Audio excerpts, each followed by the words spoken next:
Hi everyone, this is Helena Hart, and I'm so excited to be talking with Valerie Greene again today. Valerie is an amazing love and relationship coach who helps women and couples deepen the intimacy in their relationship and inspire their partners to meet their needs. So welcome, Valerie, and thank you so much for coming on my channel again.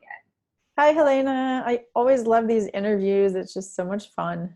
So much fun, and I always learn so much talking from you. And every time I publish an interview with you on my channel, I get so many requests to bring you back on. And today we're going to be talking about such an important topic. We're going to be talking about how to inspire your partner to meet your needs if they have an avoidant attachment style. I know, Valerie, we did a live stream not too long ago on how to heal and kind of reparent yourself if you have an anxious attachment style. And that live stream got so much great feedback, so many requests for more videos on that topic. So we wanted to kind of talk about the other side of it today. And Valerie, let's just jump right in. What's the first thing you have to say on this topic of how to inspire your partner, even if they have that avoidant attachment style, to step up and show up powerfully in the relationship and meet your needs? Yeah, that's such a great question, Helena. I hear from women all the time that I work with, and especially women that have an anxious attachment style. What do I do? Because he just doesn't seem to want to pay attention to me. He's mean to me. Should I just leave him? And I mean, my answer is if you feel like you're clear that the best thing is for you to do is leave, then you should, right? Because that's kind of what we were talking about before this interview starts. Like a lot of people are probably going to watch this and say, oh, he's not meeting your needs, just dump him, just move on. And like, look, if that feels right to you, then that is something that I support women in doing in a clean, conscious way so that you're not carrying with you anger and resentment. But a lot of women also are in love with men that have avoidant attachment styles, and it's real unique love. You might be, for who he is. You might see all of the good that exists inside of him despite his attachment style. You might be married with kids and feel like it's right to stay for a variety of legitimate reasons. Or, a lot of avoidant attachment men, they do want to be the pursuers, and they might put their attention on you in the beginning, and then once you're already in love with him, then you see his true colors, that he's actually not as emotionally available as you thought he was, but you're hooked. So now what do? So it's not so easy to just leave.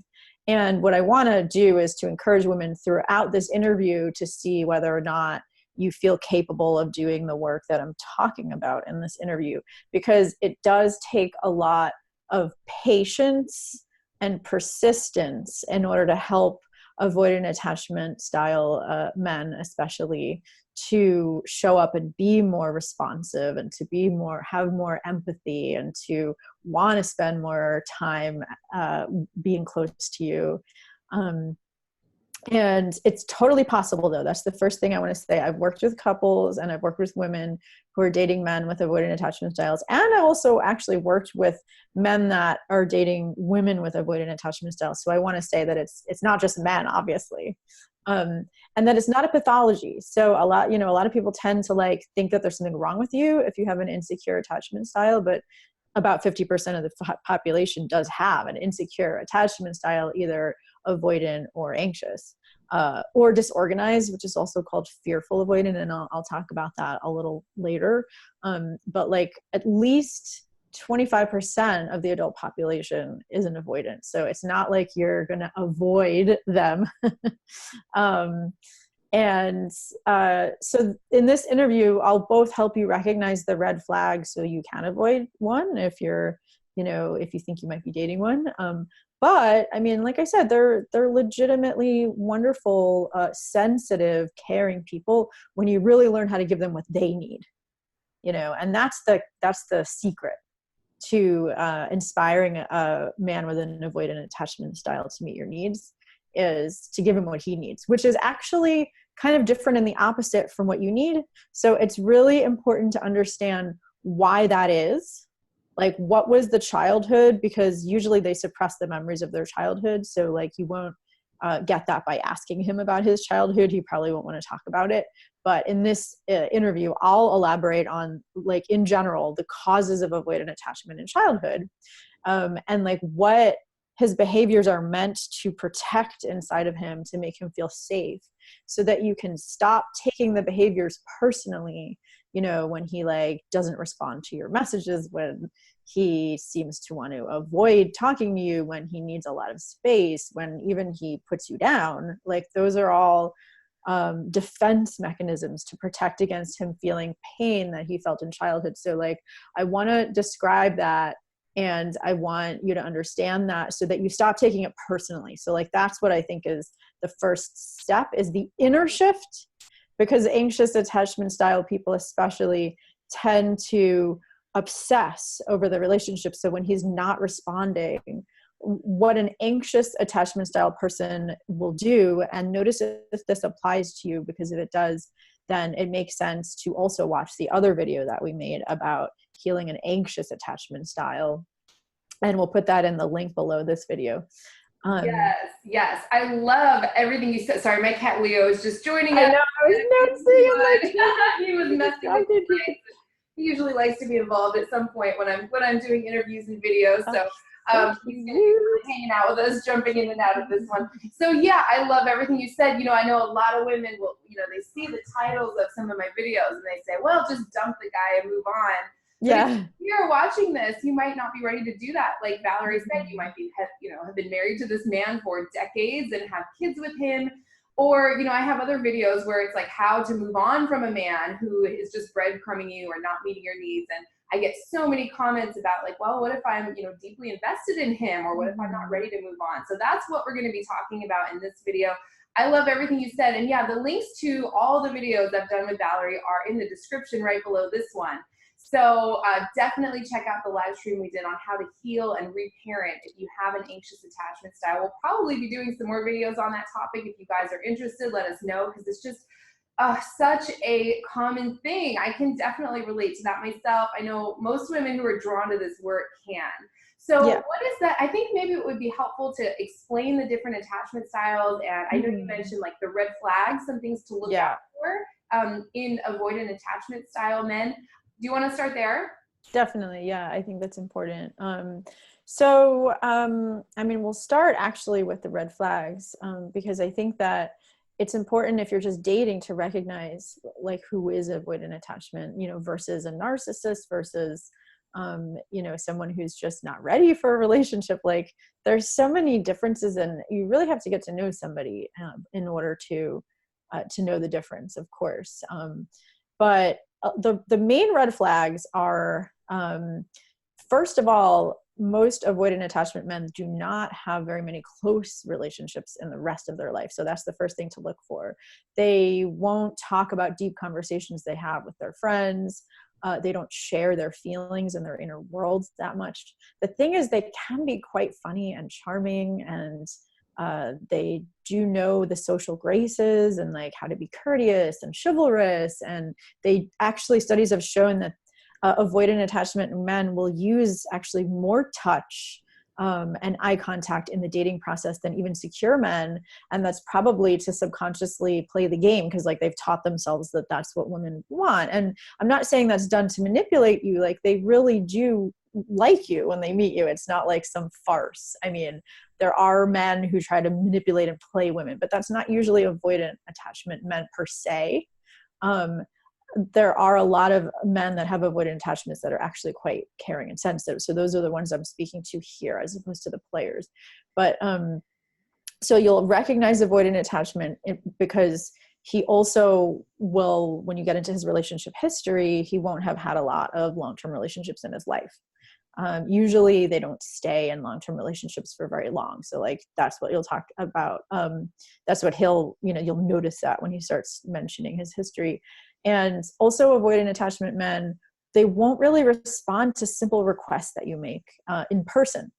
Like if you're just like, hey, I, you know, really want to, like, I mean, he'll do what he's comfortable doing. But if you request something else in person, once you actually start to get to know each other, if you're like, I would just really love it if you would pull my chair out, or I would just really love it if you could, you know, give me a hug when you come home. Like if you're married, you know, they won't. Like they don't like being asked to do something different, because it represents that they're getting closer to you. And they can only, you can think of an avoidant attachment person to kind of be a little bit intimacy anorexic, which I know is another term, but like looking at their childhood, most of what comprised their emotional development, and this is especially in the early years between 0 and 2, is really when your attachment style is formed, that their caretakers were neglectful. So what that means is that they just let the baby cry. They didn't come and comfort them very often, if at all. They usually had a lot going on, like they were either depressed or addicted to drugs, etc., where they didn't show any emotion themselves. They just had plain faces with their children. They could have left them in front of the TV, like most kids that are raised, unfortunately, in front of the TV. What happens when they're neglected is, as a kid, we need emotional mirroring in order to develop an awareness of what emotions even are. That's what babies need. I mean, like, it used to be thought of, like, horribly so, that the best thing to do is to leave a baby to cry because that's how they'll learn to soothe themselves. But actually, they found the opposite is true. The best thing is to pick up a baby when they're crying, because that's actually how they learn to soothe themselves, is by receiving it from another. And that's the key insight to help an avoidant attachment style person evolve, is to, in very small doses, because you have to look at it as like they're anorexic is the wrong term because that is a disorder, but it's like they were intimacy deprived as kids. Wow. That's what a neglectful person. Yeah, that's really helpful to like understand where they come. I'm actually learning a lot talking to you. Sorry, Leo is joining us. He is so cute. It's so hard not to get distracted. I'm just trying to listen to you and make sure he's not messing with everything. But yeah, it's kind of like, oh, I felt so much kind of like compassion in my heart, because a lot of times, when we're in relationships with men like this, we kind of just think about, well, our needs not getting met and he's just not doing what he's supposed to be doing. But thinking of it as like, I love how you kind of talked about where it all came from, because it's like, well, I just felt a lot of compassion, like, oh, wow, they actually didn't get a lot of what they needed as children. And a lot of times they're just kind of doing the best they can. So yeah, anything else you have to say on that? I really like. Yeah, I mean, we're still talking about the red flags, but it's like, even just to understand the red flags, you have to understand, because like as soon as they say they don't care about what you need, people are going to be like, oh, well, then they're narcissistic. And narcissists also don't care about your needs. But it's different, because narcissists are actually like, what they try to get from other people is power.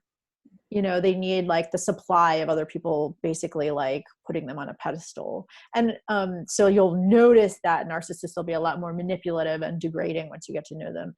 Avoidants are only manipulative and degrading when they feel pushed, and that's their last resort.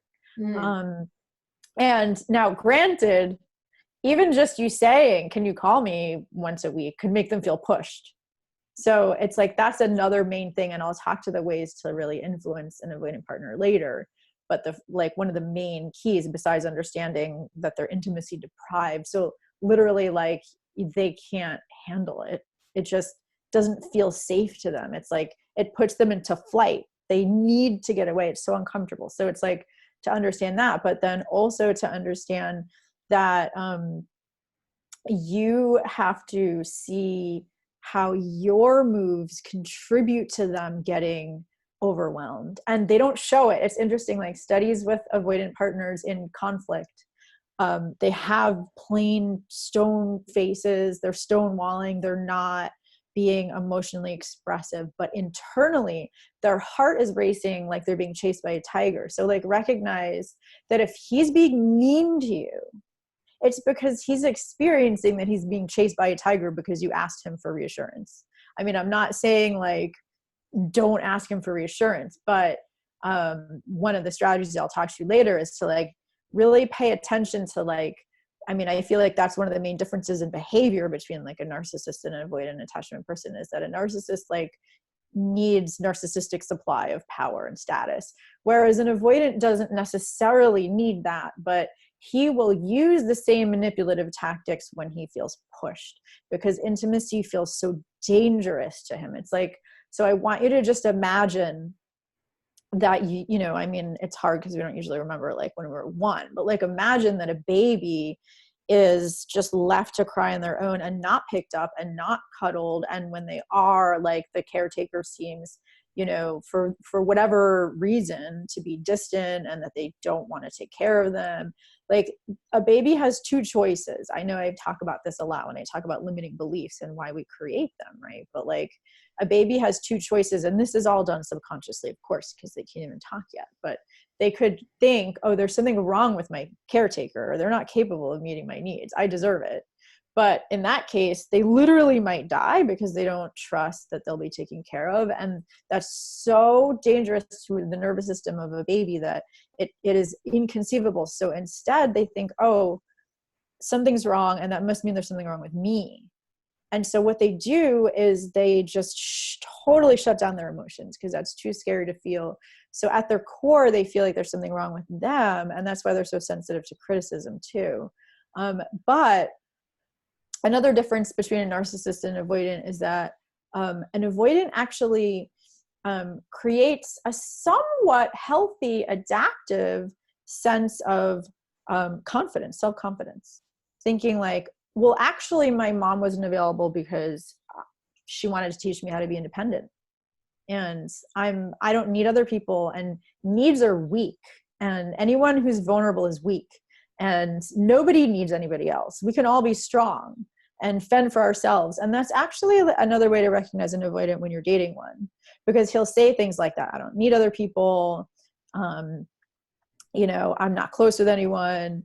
And also, like, they'll really not want to, anytime you see them helping someone, it's only because they feel superior.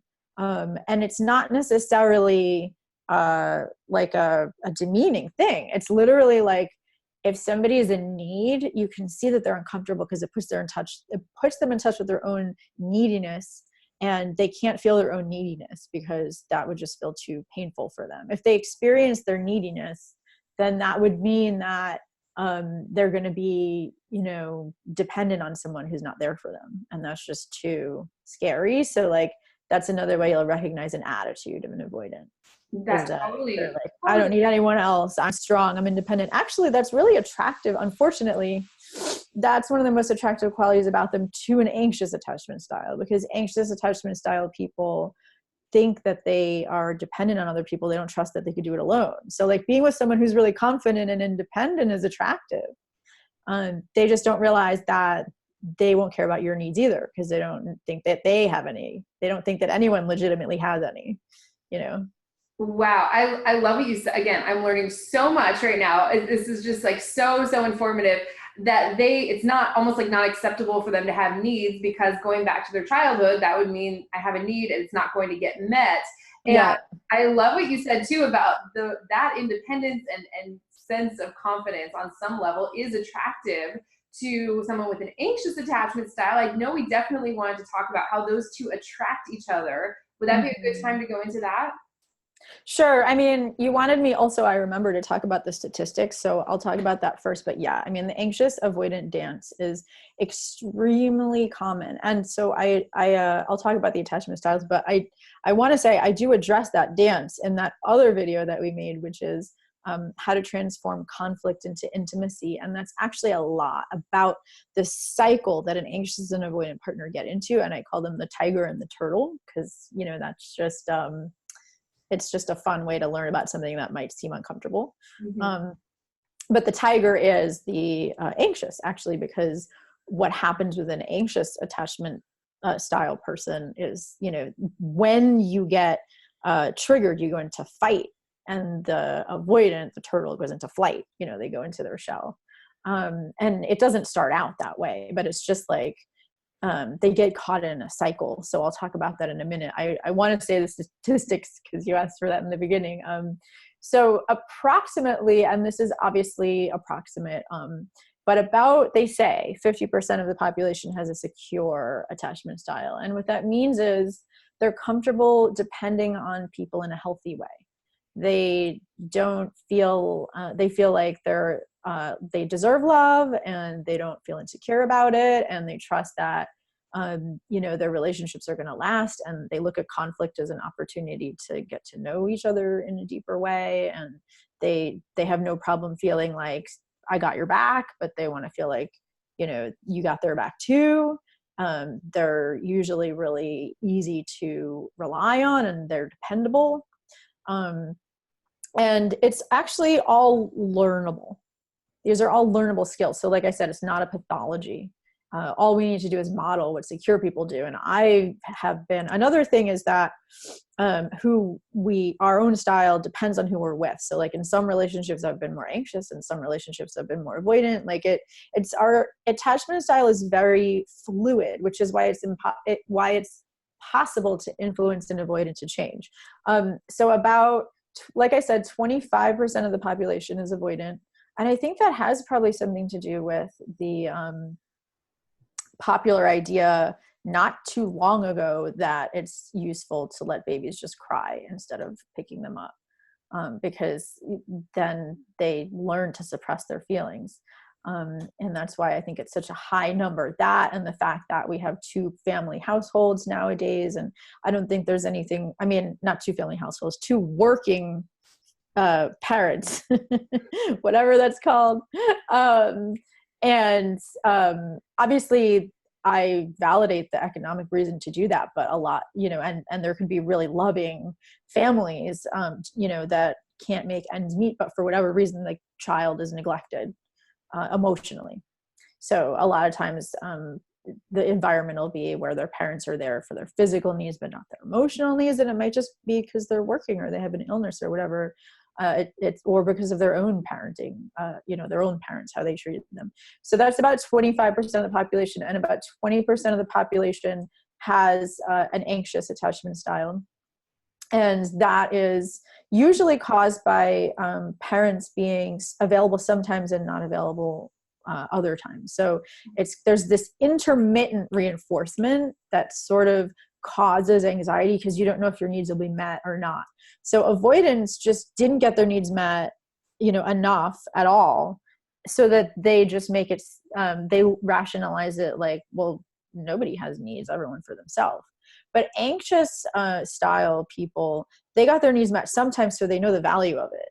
Like maybe they were picked up sometimes, but maybe only half the time. And so then you don't know if you're going to be picked up or not. So then you develop this anxiety about whether it's going to happen or not.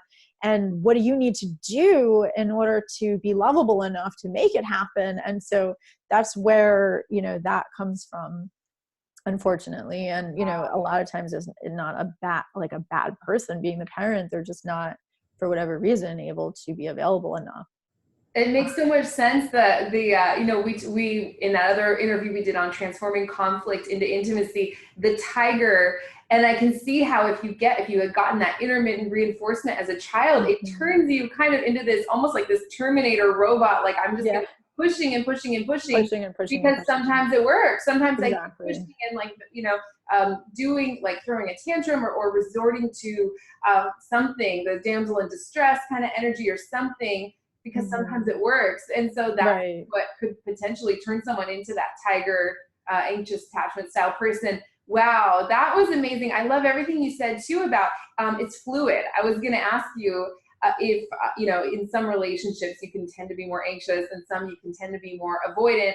And that is actually how you can inspire somebody with the avoidant attachment style to start to meet your needs. Now, if someone is so far in the extreme, at some point, if he's really truly just not capable or, willing or able, then of course we don't want you just to like keep sticking in there and trying, right? But I'd love to move into like actually how to do this. I know you have, was it 5 steps on how to inspire someone with avoidant attachment style to start to meet your needs a little more? Yeah, it's more like, and I think I have like about 6 tips. They're not really steps because they don't go in order. Okay. But the last thing I want to say about what I was just saying is that there's another 5% missing, right? And the other 5% is more of a disorganized style, and they're more that's right. like fearful avoidant. Yeah. And that's only about 5% of the population, but I wanted to mention it because they actually a lot of times do have a combination of the anxious and avoidant styles mixed together, because like they they also were usually neglected, so they shut off their feelings. They don't really know, they don't recognize their own feelings, but they were usually also abused. And so they associate either physically or emotionally abused. So they associate closeness with pain. And so they want, like, that's the difference between the fearful avoidant and the dismissive avoidant, is that the fearful avoidant recognizes needs. They recognize that everyone needs closeness and they try to move towards a relationship. But when it gets too close, then they pull away. They either pull away or they'll distance themselves by criticizing. So it's like, I also want to talk about that, because like before we get into the strategies, because like there's many different the most comprehensive book on this is called Attached by Levine and Heller. Yes. And they list all the research. And in that book, they compile a list of the distancing strategies used by avoidance. But I want you to look at this, because like the first step or the first, tip is to really deeply have empathy for why they're doing these behaviors. So that's why I talked about their childhoods, is like literally what happens when they get too close. They have closeness coded as, I'd better not be too close because that's dangerous, right? Like if I depend on them, they won't be there. So I shouldn't depend on them and they shouldn't depend on me. It's painful. And so in order to avoid feeling that pain, and they do these distancing strategies. So I'll kind of like read them off so that we understand that this is not malicious. It's not meant, to get power over you, like a narcissist would. It's not meant to like make you feel bad. It's literally meant to just push you away because you're too close. So some of these distancing behaviors are focusing on small imperfections in you, like criticizing you, not liking the way you dress or the way you like eat or whatever it is. And to notice that if he's doing that, then he's probably feeling too demanded on by you. So like the first thing is recognizing, what is my part in the dance? Now, not that justifies his dismissive behavior, and it definitely doesn't justify criticism, right? Because that's like, nobody wants to be treated like that. But what the first step in really transforming it is recognizing, and this is the avoidant, anxious dance that I referred to. It's like a circle. So it's like the more the anxious person makes demands, requests reassurance, reaches out to touch base, asks for more closeness, the more the avoidant feels, oh my God, it's not safe. I'm in pain. I might die. Like seriously, because like that's what's going on in an unconscious level. That's the pattern that got started, 20, 30, 40, 50 years ago when they were a baby. So they literally are like, all right, I'm going to try to get space. So they try to get space by distancing. That's what they do first. But if you don't honor that, and then you push harder, then they'll resort to some of these distancing strategies. And so to recognize, oh, it's because I pushed him that he did that. Not that you have the blame for it and not that it justifies his behavior, but to recognize, oh, like if I accept his need for space, then he probably won't do these other behaviors. And so I'll keep reading them, but it's like, that's what I want to say is the first step. And I'll go more into, that like, how to recognize your step in the dance. Wow. Okay. So it's when he feels pushed, then he'll resort with these things, the distance himself further. That totally makes sense. Yeah, absolutely. Let's hear some more of them. Yeah. And it's not even like, so a lot of times it is that you're requesting reassurance or you're requesting something from him, but like sometimes it's because you've just had this amazing intimate weekend together. Like, and right afterwards, he'll do this thing that'll make you mad at him. And why? It's because he can't handle the closeness. So just to recognize that like, oh, we just had this amazing weekend together and then he didn't call me for a week.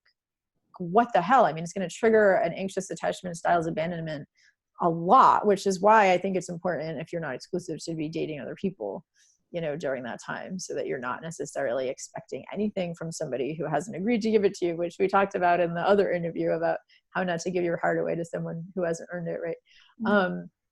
But yeah, so let's go back into these, distancing strategies. So that's another one, is that when you have had a really, really connected, intimate time, he'll usually pull away after that, more so than a regular man would. That a regular, secure man would. I mean, because it's like 25% of the population is regular. I don't want to pathologize them. And so another one is they'll pine after an ex, and this, or flirt with other people. No, these behaviors are not acceptable if you're in a monogamous relationship and agreed not to talk about or be with other people. But just recognize if he's sort of just like talking about like, oh, I miss my ex, or like this person was just the one that never got away. It's just because he's trying to distance himself from you, or like, seeing him flirting with someone in an event or whatever, and you're jealous. Like, he's doing that because he wants you to feel like he's asserting his independence and freedom. So the thing is that it's not that those behaviors are okay, if you're in a monogamous relationship and you agreed not to. Just recognize like, oh, if he's doing that, it's a passive aggressive way to meet his own needs of space and freedom and autonomy. So like, if I make sure that I'm putting attention on, is he getting enough space and freedom and autonomy? And am I like telling him in my words and actions that I value his space and freedom and autonomy, then he's less likely to do things like that over time, if that makes sense. Totally makes sense. Wow, it's really interesting. And again, we're not making excuses for men. Like Valerie said, totally not okay. You don't want to just accept this behavior if it doesn't feel good to you, right? Or tolerate it. But that makes perfect sense to me. I actually never thought about someone being stuck on an ex who is not available to them anymore. As, I used to think of that as like they're emotionally unavailable themselves, but tying it into an avoidant attachment style is so brilliant. I've never thought about that before. I'm learning so much during this interview. So yeah, this is amazing. Let's hear some more of these distancing strategies. Yeah, definitely. And like, obviously, if you're pining after an ex, that doesn't mean that you necessarily have an avoidant attachment style. Right. But like, just take a look at, that's what you need to do, is be a detective, is like, take a look at like, when does he tend to do these things? And is it after we've had a really romantic time together, or is it after I've been, especially making a lot of requests of him, etc.? Like, then you can look at, is this just a guy who's going to be a cheater because he's flirting with other people, which might be true. Like that, I'm not saying that just because he's doing that, that means he has an avoidant attachment, right? So it's like, but if you're with someone who, is not a cheater, who is not a player, who's committed to you, because you're married or because you're monogamous and you've explicitly agreed on that, and he's not a player and you trust him, he's not going to like fool around with the other people, but he's flirting with other people, and it's because and it happens to be like when he feels particularly like you've had an intimate time with him, or and he also has these other markers of avoidant attachment style. Another big distancing strategy, which is also a red flag when you're dating, is that they won't be able to really be with your feelings. So if you express a feeling or a need, and this goes against what we teach about saying feeling statements. So I agree, it's great to express your positive feelings, to keep yourself in your feminine, energy, and like just say, this feels really good, this feels really happy, I feel really, safe with you, I feel really taken care of. Whatever it is, like when you're dating, it's great to talk about your positive feelings. But when you share a negative feeling or you share a need, they won't be able to hear it. They'll change the subject, or they'll say in response like, oh, you shouldn't feel that way because, or get over it. They'll minimize it. Right. So I know in imago therapy, the avoidants are called the minimizers, and the anxious are called the maximizers, because they maximize emotions and avoidants minimize them.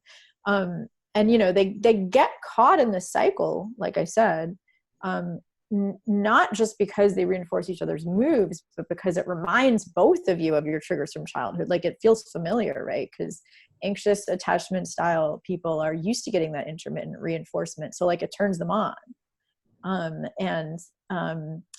Avoidant attachment style people are kind of more comfortable feeling in control, and they are used to feeling like other people are going to be too needy and demanding. So like, it feels familiar for them, and so they're actually attracted to anxious attachment style people, probably because if they were smothered by their parents, which was like the other so they're either neglected, smothered, or abused, like, yeah, or some combination of thereof. But if their parents were smothering, especially, but not putting their attention on the kid, putting their attention on what the parents' needs were, then especially they're not going to be able to be with your needs. And so they actually kind of prefer being with someone with an anxious attachment style, because it kind of confirms their belief that other people are going to be too needy, and they're going to want to distance themselves. So, all right. I mean, I want to get to the strategies, but I just wanted to kind of I'm like just hanging on your this, every word. I love what you. It's what I talk about all the time, and it relates to this topic too. It's our subconscious mind sort of creating this spark of attraction with those things that feel like home to us, like they feel familiar, like you've survived this, you can handle this, like this is a dance where you know the choreography, this is known to you, and it kind of pulls you towards those kind of people that fit into what love felt like to you, perhaps earlier in life. So yeah, it's just so in line with everything I teach in terms of like, if you're attracted to emotionally unavailable men, or men with some type of issue that prevents them from, really showing up for you in a relationship. So yeah, absolutely. Let's keep going with these tips on how to inspire this type of man to meet your needs. Yeah, definitely. So, I mean, the first tip, which I think, we've kind of alluded to, of course, already, is to heal your anxious attachment style. Because most anxious attachment style people, I mean, if you're attracted to an avoidant, you're most likely anxious. And I just explained why that is. They seem really strong and confident, and they remind you of, what's familiar. The thing about having an anxious attachment style is to recognize that most anxious attachment style people don't know how to self-soothe and self-regulate. So they ask for reassurance more often than other people would. And like, if they reach out and he doesn't respond back to your text, a secure person would just be like, oh, they're busy, they're away from their phone. But an anxious person would think, oh my God, they don't like me anymore, and they don't want to be with me. They're out with another woman. They're going to discard me. And so they come up with all these obsessive fantasies in their head about what might have happened, and all leading to maybe he's going to leave me, and then requesting more reassurance. And why haven't you gotten back to me? And that would turn anybody off, And so it's like, that's why they're called the tiger, And a lot of empathy for that too, right? Because that was, like we said, usually caused by intermittent reinforcement of your needs in childhood. So like in our other video, we share tips for how to evolve that style, with reparenting and with learning how to self-soothe and self-regulate and develop more of a sense of inner security. So definitely watch that other video, because that is the first step of this one. I kind of feel like that's the prerequisite, because until you're able to do that, you're not going to be able to do what is the second tip that I'm sharing in this video, which is to be able to put your empathy and attention towards what it must be like to be him, and really own your steps in the dance.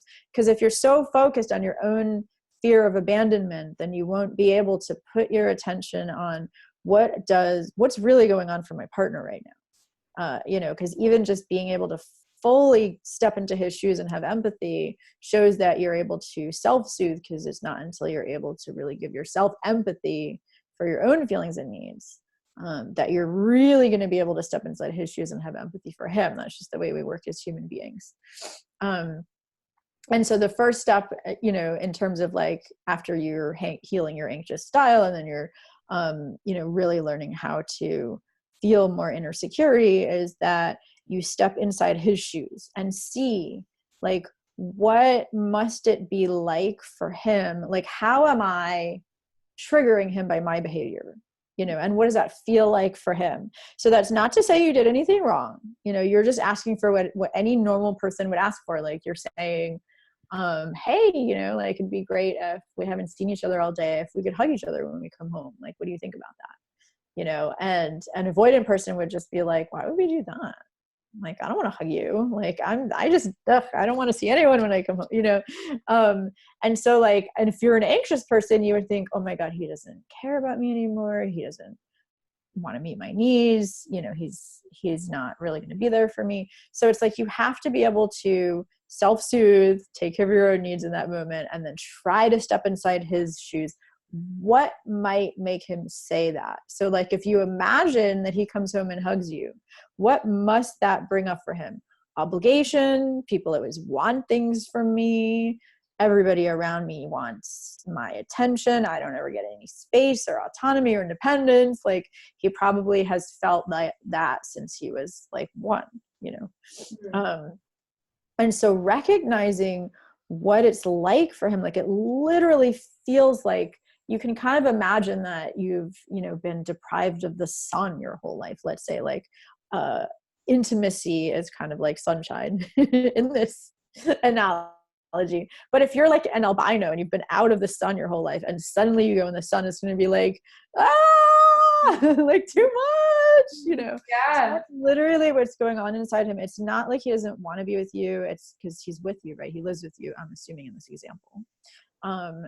You know, if you're asking him to hug you when he comes home, like, you know, he lives with you. That's just this example. But like, so the first thing is to recognize he is feeling overwhelmed and he has needs. So to put attention on his needs, because that's the secret to teaching a more secure, functioning attachment relationship, is to model it. And I mean, I feel like that's kind of the key of this whole video, is like, so to learn what it feels like to have a secure, functioning relationship. So you can do that by reading books about it, or like really establishing secure relationships with friends and family. So a securely functioning relationship is one where people feel like they have their back, where they feel like they have attention on both of their needs and they collaborate. It's not just about my needs or your needs. Like, it's about the needs of both of you and the needs of the relationship as well.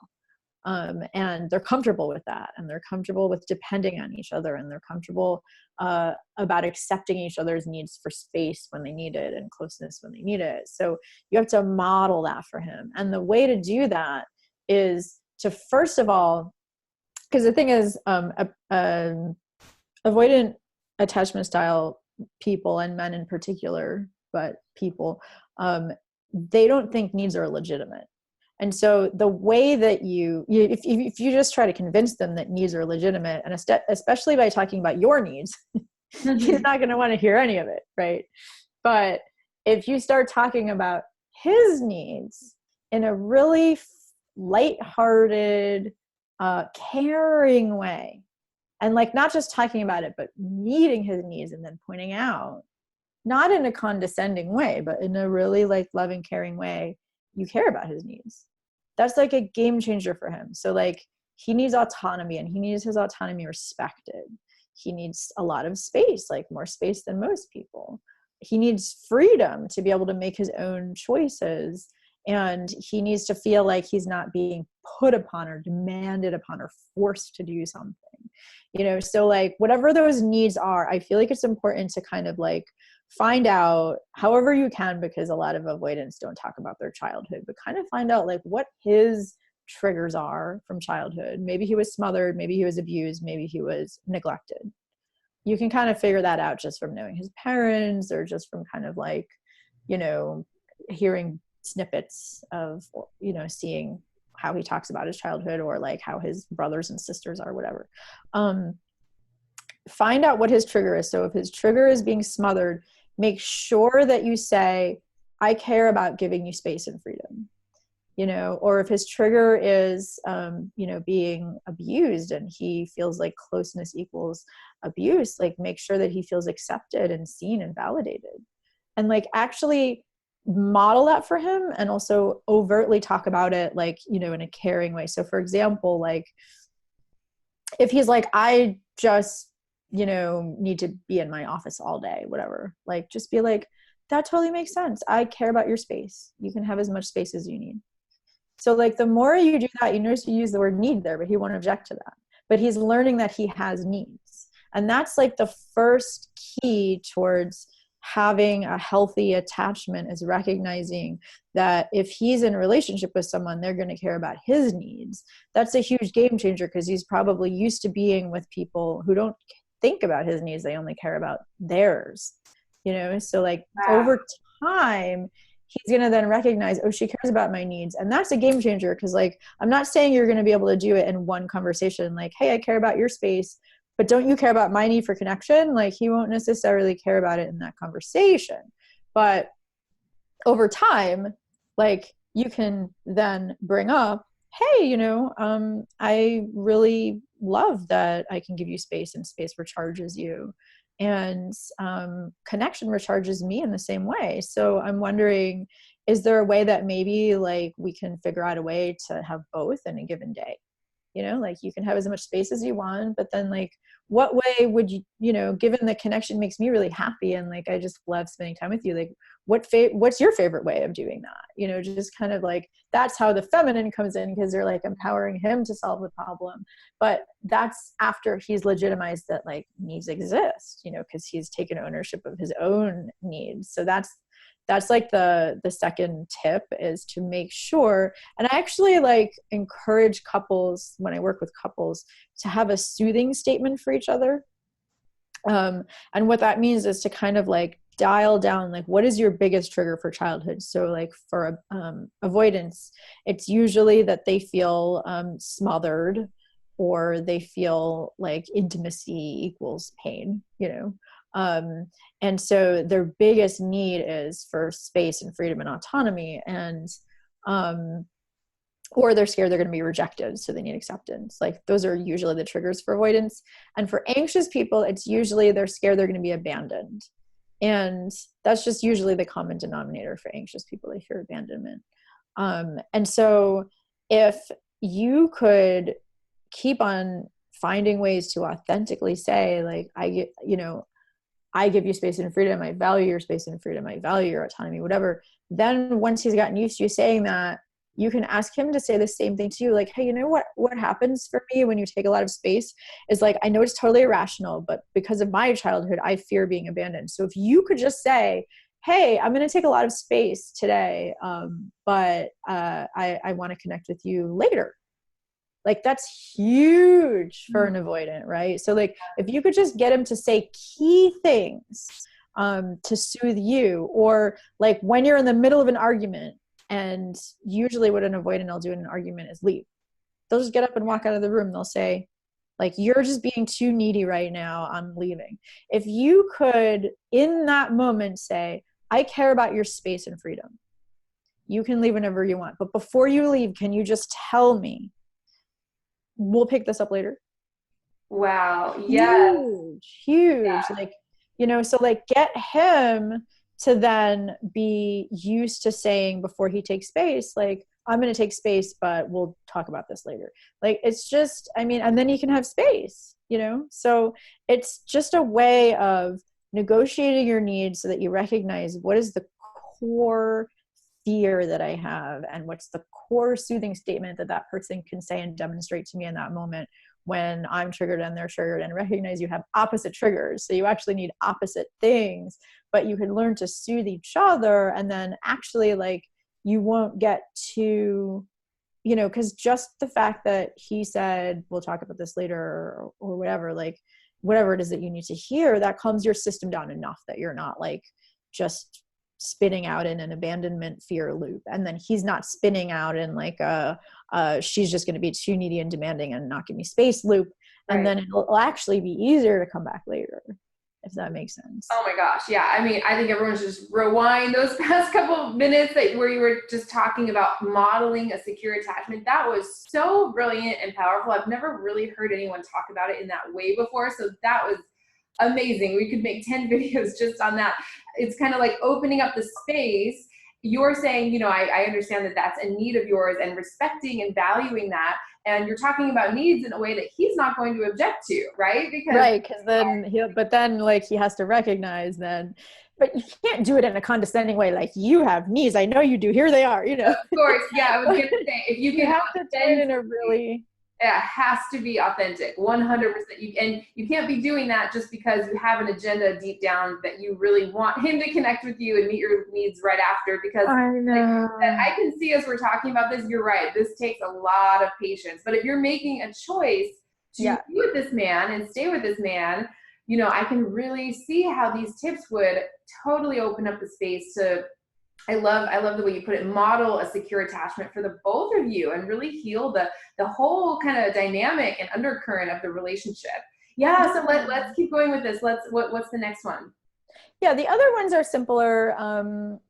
and they really tie into the other aspects of the feminine that we talk about. So the third one, which John Gottman talks a lot about, is soft startup. So recognizing that when you're going to bring up an issue or something that you're upset about, that emotions really overwhelm an avoidant. Like if you get emotional, he'll just want to leave. And so, excuse me, I mean, if you get emotionally overwhelmed, you know, if you start like yelling or crying or complaining, he's so sensitive to criticism because you have to look at it like he's been out of the sun his whole life. And, you know, like if you criticize him, he'll feel like he's even more in the dark. He's like deprived. He's intimacy deprived. So he can't handle it. It's like when I'll keep coming up with analogies, but like if you fast, you know, for a week, your stomach can't handle a lot of food when you start eating again. So it's kind of like that. You have to give him connection in small doses and let him know it's safe. So the way to do that is like when you're bringing something up, speak in a soft tone of voice. If he doesn't want to use eye contact, don't use eye contact. Like do it in a way that's safe for him. Say, you know, like just recognize, like if you want to say something to him and you're like coming close and touching him and using a lot of eye contact, that could be scary for him, right? So it's like you actually want this soft startup doesn't just mean don't start yelling and criticizing, but it means actually pay attention to what's comfortable for him when you bring something up. So like instead of, you know, making him wrong for ignoring you when he comes home, like what do you not care about me? Or like, why do you always do this? Like talk to him about it and be like, hey, you know what? And the best way to start a conversation is to put yourself in his shoes, because that'll immediately disarm him from, you know, distancing you. So if you say something like, I know that when you come home from work, I'm going to use the same example because I think it's common. You know, I know when you come home from work that you're exhausted and you've just had a hard day and all you need is time away. Like that makes total sense to me. And I'll be like, great, you know, of course it does. But then you can be like, what would like really help me? And this is something that Stan Tatkin actually talked about in an interview I saw with him. He's one of the most well recognized and prolific couples therapists who teaches couples how to develop a secure attachment. And he said, you can ask for what you want in like a lighthearted, playful way as a kind of catch and release. So like their biggest fear is that you're going to want to hug them and trap them. Like they just feel like they're going to be trapped in this intimacy, then they'll feel smothered and engulfed and they can't get out of it. So it's like, if you say that, if you're like, look, I know it's really uncomfortable for you, like when you come home to hug me. But I'll tell you what, like, even though it's uncomfortable, would you be willing to do it for like 30 seconds and then I'll let you go?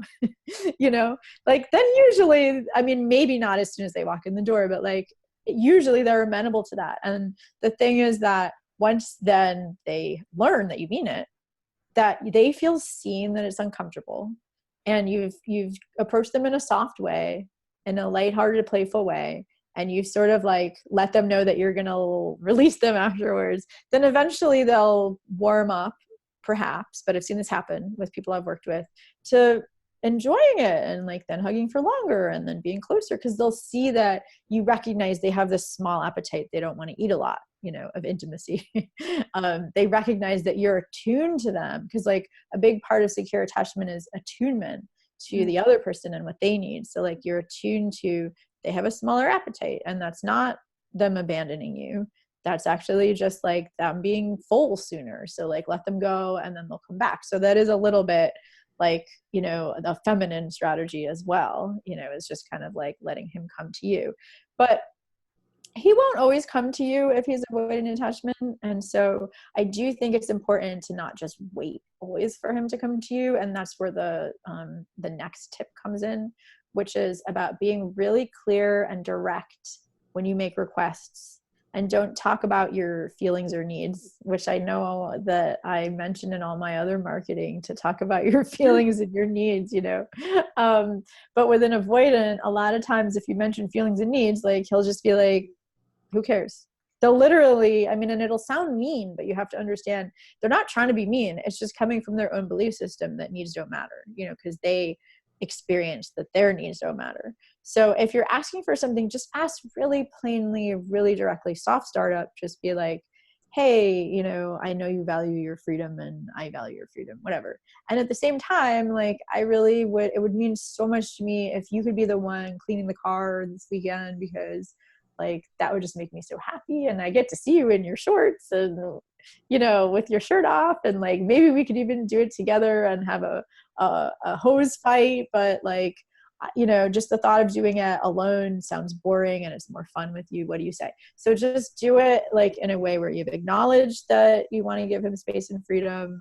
You're not going to put demands on him. You've said it in a really fun way. You haven't talked about your feelings and needs. You just made a request. Like, a lot of times they're open to that. And if they're not, you know, then you can collaborate to recognize like he doesn't want to do it, and then to be like, okay, well, that's fine. You know, I could do the car myself, but like I'm still feeling overburdened with all the things that I have to do. Like, what thing do you want to help me with? So then that's where the collaboration comes in. It's not that he doesn't want to help. It's just that you need to recognize that because he felt perhaps smothered as a kid, that he's going to want to pick the things that he does to support you, as opposed to you telling him what to do. And that can work. Yeah, we have a whole video that we did together on how to inspire a man to want to meet your needs. That really would be helpful no matter what attack you are. That's in the description. All the videos we've done would be tremendously helpful. I'm starting to see for this situation too. So they're all just below this video. I like that. I know, and I think I have like 2 more. So there's like so much that I know. Just have to teach on this topic. To talk about. I like that. Not going, this is a need of mine. Starting off with right. that, because I can see how that type of man would just immediately, that would kind of cause him to shut down, and then the cycle continues. Yeah, amazing. Did you have the last tip or yes, that one? And just to follow up with that one too, like you can talk about what it provides for you, because men are providers. So, you know, instead of talking about your feelings and needs, just say that would make me really happy. That would feel really good. I would really enjoy that, you know, because they do want you to be happy. Like if, you know, he's with you.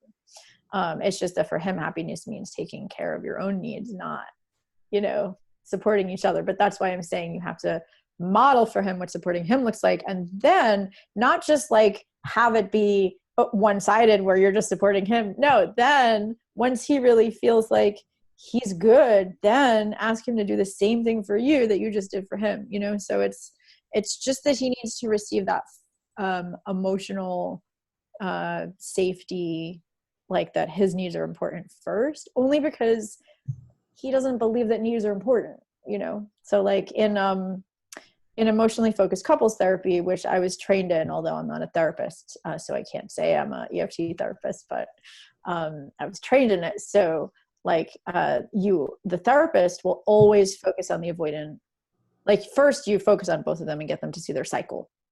But then after they see their cycle and you're going really deep with one person, usually we'll go with the avoidant first. And why? Because if you focus on the anxious person first, then they'll, you know, get all vulnerable, and the avoidant person will still be saying like, needs don't matter, feelings don't matter, why should I care? So you have to model for the avoidant that they have needs and that their needs are important. And then it's like a shift for them that they could be like, oh, now I get the value of empathy because I've received it. Now I can be more available to have empathy for my partner. So that's the next tip, is that they can be taught how to have empathy. It's not like they're incapable of it. Studies have shown that empathy can be learned. It's just going to take slower for them than it will other people. But the best way to teach them how is to model it for them. You know, sort of like I'm saying, I know this sounds like a lot of work, but it has to come from you healing your own attachment style and then really wanting to then authentically, you know, receive love first from friends, from family, from other sources, from a higher power, from yourself. So you're filled up. And then when you're filled up, then give to him first his needs and then ask for yours. So it's like, give him empathy, especially, and this is also how to get them to open up more when he is opening up, because they will once in a while. Oh, I had a hard day at work. This person was really annoying. I felt really frustrated. He shared a feeling, you know? Yeah. Like that's the perfect time for you to then be like, that makes so much sense. This person was all up in your face. Like, gosh, that must have been really frustrating. Totally makes sense why you felt frustrated. So like, he's just going to receive empathy in that moment, and he's probably going to receive it because everyone likes receiving it. Right. So if you've done that enough times, then he'll really get, oh, this feels good. And then you can be like, you know, great. Like, I'm glad you feel good now, or whatever. Maybe he won't, but whatever. Like, however he's feeling, like, you can say, I've had a really hard day too. It would mean a lot to me if you could just do for me what I just did for you. You know, if you could just tell me that it makes sense how I'm feeling. You know, because that's just the way to teach, is to model, like I said. And, you know, it might not, like, people might hear this and then like think that it can just happen in one conversation. Like, well, I gave empathy to him and he didn't do back to me. This does happen, like, over time. Yeah, I was just going to say, that's why it's so important to do what you said. Fill yourself up first. Work towards healing your own attachment style first. Because if you're doing all these amazing tips and tools to try to then get him to immediately reciprocate and meet your need, but you haven't really done the work on yourself first, Yeah. it's just you're gonna fall back into the same old cycles and patterns. So that's super important. Yeah, amazing. Was that the last one? Is there anything else you wanted to share? Well, there's one more, but it's like, I feel like this one kind of goes without saying, but like, I think it's really important to say, is acceptance. You know, just recognize that you might, you know, it might take a long time for your avoidant to come around and actually learn that closeness is safe with you. It's not going to happen overnight. And if you think, all right, I'm going to try all these things and work really hard at it, like you said, to change him, and he's going to change, and it doesn't come out of a sense of accepting that he's intimacy challenged, he's intimacy deprived, he can't handle a lot, he has a lower appetite, he might always have a lower appetite. And he might always need more space than I want. You know, I might never get the amount of closeness that I want. And can you accept that? Like, do his good qualities as a partner make up for the fact that he doesn't want as much closeness, and you don't feel like he always has his back when you need him? Like, is that okay for you? Like, does the rest of what he provides for you and the rest of your love for him as a person, does that make up for it? And it might, you know, and if it does, then you have to get your emotional needs met elsewhere, you know, both from yourself, from a higher power, from your spiritual practice, from your other communities, like either your spiritual community or your friend network or other communities you get involved with, or your family. You have to get emotional support from them. For your emotional needs, you have to be able to have security inside yourself, which, like I said, we talk about in the anxious video, but that's a part of acceptance, you know, because it's not about denying your needs. It's about accepting that he's only going to give what he's going to give, and you can't force that. And recognize if he's doing any of those distancing strategies we talked about earlier, like being argumentative or flirting with other people, you know, obviously say that's not okay with you, but at the same time, recognize that that might be because you're pushing him. And you might need to just like tell him it's okay that he has space, you know, not that you want to see him flirting with another person in front of you, like that you're not okay with that, you know, that makes you uncomfortable. But recognize that, like, if you are okay with him having space and you trust him, you know, and then of course we could talk about trust issues in another video, because like, I mean, if it's an avoidant man flirting with other women when around you, that's usually not okay. But at the same time, like, if that's just a one-time thing and it's after you had a big argument, recognize that, like, you know, and he's a trustworthy guy. Recognize that, like, he feels too spun out. He feels too triggered. He feels too overwhelmed by, you know, what he perceives as you being demanding for attention. And so, like, that's why it's so important for you to focus on your own self-care, your own friends, your own family, your own other attachment relationships. You know, because if you can accept what he can give, then avoidance can actually be really caring, generous, sensitive, giving, loving, creative types. They're very, also, a lot of them, because they don't feel their feelings, they're very smart, they're intellectual, they're good leaders. They can be geniuses. You know, like, so there's a lot to love about them. It's just a question of whether or not they're good qualities. And I'm going to say good and bad for you, right? Obviously everyone is perfect in their own way, but like, do his good qualities for you outweigh the bad qualities for you? And if they don't, then you can watch the other video that you mentioned about how to leave a man who's breadcrumbing you, you know, because, you know, if you can't accept it, then it's not going to work. And that's not bad. If you do the work to heal your anxious attachment style, then you will develop the inner strength that's required to leave. And then it's important to recognize, like, this is the last thing that I want to say, that learn to recognize the red flags when you're dating, because like I said, a lot of avoidants do use even more eye contact and touch in the dating process, like in order to kind of try to be fitting in with what they think they're supposed to do. And also because they care, you know, they're open-hearted, caring people in a lot of ways. It's just like when they get too close that all of this starts.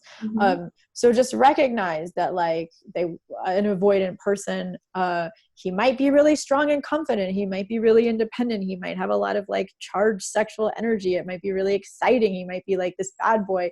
And like that intermittent reinforcement that an anxious attachment style person is used to from their childhood, that person might be really attractive to you. Like, he doesn't get back to you. He doesn't, you text him and he doesn't respond for a couple days, if at all, but he's really hot. And when he does respond, he takes me out and we have like this wild, crazy, passionate time. And like, that can get kind of addictive. And just the mistake that a lot of anxious attachment style women make when they're out in the dating pool again is that they meet a secure guy and he feels boring compared to the relationships that you've had in the past. Yeah. And I know we kind of alluded to this on the interview I did for your podcast, but like, you know, because we have coded from our childhood, love equals the guy's not really available. Unfortunately, like that might've been the way your dad was. So, you know, until you heal that, you're probably going to like be with a secure guy and he'll be, you know, he'll put all his cards on the table. He'll let you know he likes you. He'll make plans with you once a week. He'll like be open with you, and you'll be like, your attachment system won't be there. There won't necessarily be fireworks because your attachment system isn't on alert. Like, oh my God, he might leave me and I don't know what's going on. And that actually feels like fireworks and excitement and turn on to a lot of women. So recognize that with a secure guy in the beginning, it might not feel like fireworks and turn on. It might just feel like, you know, in the beginning, it might feel more boring. And just to look for, like, obviously you don't want to date a boring guy. But just to recognize that, you know, you want him to be masculine enough and attractive enough and like be able to like wine and dine you and take you out the way you want to be, you know, swept off your feet enough. But it might feel more boring and it might not feel as like fireworks. And so it's important to recognize, like, if you do decide that the relationship that you're in with an avoidant is not worth it. And obviously that's a heavy-hearted decision, and it's something that either Helena or I can help you make and support you in doing that. But then once you're out in the dating pool again, that's just what to look out for.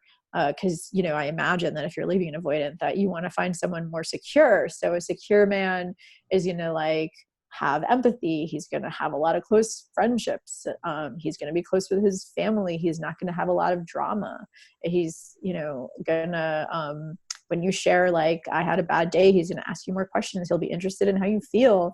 It might seem really unfamiliar to you if you've only had, if you've only been with men who are more avoidant or emotionally distant in the past. So it's like, that's a question to ask yourself. Like, if my man really was totally available, would I be able to handle that? Because like a lot of us say that we want our lives to change, but then change is uncomfortable. It might feel uncomfortable for a while. And so like, can you handle it? You know, because like it's kind of like careful what you wish for. But obviously we all can and we all deserve to have a partner who is loving and caring and responsive to our emotional needs. And so if these strategies work, that's my hope, is that, you know, because there's 25% of the population have an avoidant attachment style, and it's totally possible to evolve to be more secure. And unfortunately, they're probably not going to seek that work themselves because they don't care about it necessarily until you show them that it's worthy of caring about. And I'm not saying that's your job or responsibility. Like, only do that if you feel like in your heart that you belong with this man. And, I'm reminded of that scene. Like, did you see A Beautiful Mind, that movie? Oh yeah, loved that movie. Yeah. Mm-hmm. Yeah, like I'm just reminded of that scene, and I don't even remember the characters' names, where the woman like accepted his neuroses, and she was just like, I'm gonna be there in the house with you, and I'm not scared. I'm gonna like just love you through it. And she did, and it helped heal him. And I'm not saying that like you're supposed to do that. It's definitely not about you being a martyr. And that's why that strategy I shared about the soft startup and asking for what you need very clearly when he's already in a good mood, and like making sure that you don't talk about your vulnerability necessarily, but you just talk about what that need would provide for you. Usually avoidants are receptive to that over time. And Absolutely, yeah. so it's not about being a martyr. And if these strategies, you try them and they don't work, or they seem like too much work, also recognize that if you have an anxious attachment style, yes, you would be healed faster if you're in a relationship with a secure, because they would be emotionally available. But if you're an anxious partner and you're with an avoidant man and you feel like there's work for you to do healing your anxious attachment style by being with him, that's also totally legitimate. Because like a lot of times when we're on our own, we're fine. It's not until we're in a relationship that our crazy comes out, right? Because it's like, that's just what triggers our early childhood stuff. And so like, if you love him and you want to stay in the relationship for your own healing so that you could be less anxious and you could learn how to take his stuff less personally, and that'll also help him, that's also legitimate. That's a big part of what I feel like healthy love relationships is helping each other evolve and grow. So, I mean, there's many legitimate reasons to stay if that's what your heart is telling you is in the highest good for you. And, I'm not here to tell you what's right and wrong for you. I'm just trying to give you strategies to use if you've decided that you want to stay in this relationship. So good. I mean, everything you said, I could just talk forever about how if you have an anxious attachment style, then a securely attached person comes along. They're not going to necessarily light your fire like the kind of man who fits right in with your old wounds and childhood patterns and all of it. And we're already so over on time. I could talk. I know, I could too. But that was so good. Our interviews always go really long. About like, one thing I hear so much from him is, why do we have to be the ones that do all the work? And the truth is, you don't. If this is too much work for you to be with this man, we would of course support you. If you want to move on and find a man who's less work than this, yes. Less difficult. But so many clients that come to me, they aren't ready to leave yet. Mm-hmm. They want to use this relationship to work on themselves, to help heal their own attachment style. And then, like you said, once you heal your own anxious attachment style or whatever attachment style, I would imagine, it gives you the strength to then move on. If this man is not the right one for you, or if he isn't willing to do the work to like heal himself and work on the relationship with you, that gives you the strength to leave. Mm-hmm. And then you're not repeating the same pattern, hopefully, over and over and over. Right. Exactly. So I love everything you said. We could probably talk so much more about all of this. If you guys want more videos on this topic or anything really, let us know. Type it either in the live chat or down below in the comment section. And we would love to just keep this conversation going, because there's so much to talk about. There's just so many people out there who are struggling, in their relationships because of these very issues. So let's talk about the free gifts you have to offer, Valerie. I know you have some amazing things to offer for free to my community, right? Thank you. And this has been so much fun. I could keep on talking forever. I just love our interviews. So I love your presence and how you just draw things out of me. And it's so fun. I actually have 3 different free gifts depending on whether you are, your partner is willing to work on your relationship with you. I have a free video training on my website, 3 steps to stop fighting and start connecting. And that one is talking about the tiger and the turtle and like how to, get out of that cycle that you might be caught in if you're an anxious attachment style caught within avoidance. So that includes also a week of free email training on those topics. And then for women that are in relationship, I do have a free ebook called Manifest Lasting Love. And that's how to use a 5-step process to talk about your feelings and needs in an inspiring way. And you just want to like take out the feelings and needs part from an avoidant. But like, I think that like the 5 steps are really easy. You just talk about your point of view rather than making the other person wrong. Those are still really helpful. So that one is also free. And then if you're single women, I have a book that's free. That's called The Magnetic Dating Formula. And that is just like how to find and meet quality men and how to really determine if he's compatible, and that's starting to do the work of recognizing red flags. And obviously the ones I shared about the avoidant are big on there if you're watching this video. Absolutely. Yeah. So all of those are in the description right below this video. Just click the upside down arrow and you can just see links to all of those, all free. And are you still offering breakthrough sessions for people who are looking for coaching? I am. Yeah. I'm always taking applications. My schedule does tend to fill up quickly. So I do encourage people to just go to the link that Helena will present below if you're interested. Basically, I give a 90-minute breakthrough session. And the reason I spend 90 minutes is it's actually for me, I just love to get to know you. It's like, I can't do it in less time because I really want to know your original unique story and what patterns you get caught in so that we can really help you evolve them and then create a plan in order to evolve it further. And it's free because it's really just for us to determine if we're a match to work together. And so I give it to free for women that have the time and money to afford a coach, but they don't know which coach to work with. So they want to connect with me to see if we're the right fit. So if that's you, then I encourage you to go to the link and fill out the application. Yes. I mean, Valerie's such an amazing coach. I refer clients to her literally every week. We just had a comment on our last video about how someone did the breakthrough session with you and that 90 minutes just changed their life and totally transformed their relationship. So please go take advantage of that for those people who are looking for coaching, right? Whether you're single and looking to attract the right man or in a relationship.